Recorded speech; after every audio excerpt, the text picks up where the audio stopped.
আসসালামু আলাইকুম, welcome my channel বাঙালি রান্নাঘর। আজকে আমি দেখাবো ঘরোয়া উপকরণ দিয়ে কিভাবে মাছ রান্না করতে হয়। প্রথমে লাগবে পেঁয়াজ, কাঁচামরিচ, রসুন, টমেটো, লেবু। এখন একে একে পাতিলে সকল উপকরণ দিয়ে দেবো। প্রথমে দিচ্ছি সয়াবিন তেল,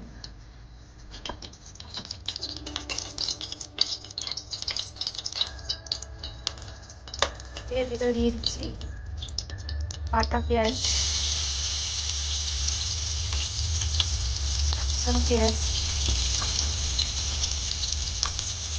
কুচানো কাঁচামরিচ আর অল্প করে রসুন কুচি, স্বাদ মতো লবণ। এরপর ভালোভাবে তেল হিসেবে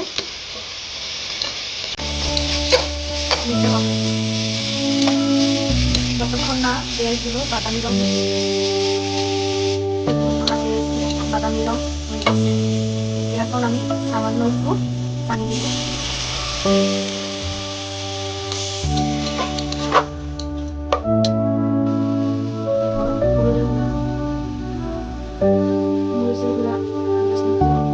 যারা আমার মতন ঝাল খাবে তারা কাঁচামরিচ দুইটাই ব্যবহার করবে, আর যারা ঝাল খাইতে পারে না তারা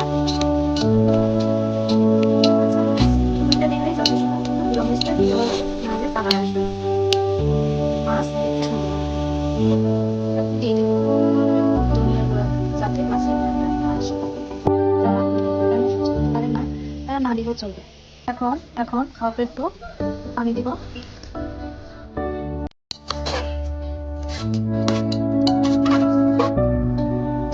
এরপর এতে মাছ দিয়ে দিব এক এক করে। সবগুলো মাছ দেওয়া হয়ে গেছে। এখন আমি মাছটাকে দিয়ে বসিয়ে নেব।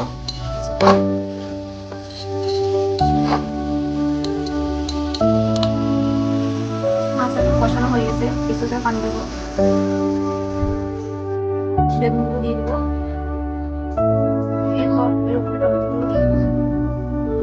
সব কিছু দেওয়া হয়ে গেছে। এখন আমি কিছুক্ষণের জন্য ঢাকনা দিয়ে রাখবো।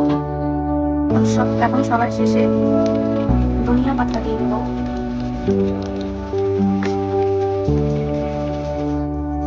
দেখো আমার রান্না শেষ, কত সুন্দর কালার আছে। সবাইকে ধন্যবাদ। প্লিজ সবাই লাইক এবং সাবস্ক্রাইব করে দিবেন।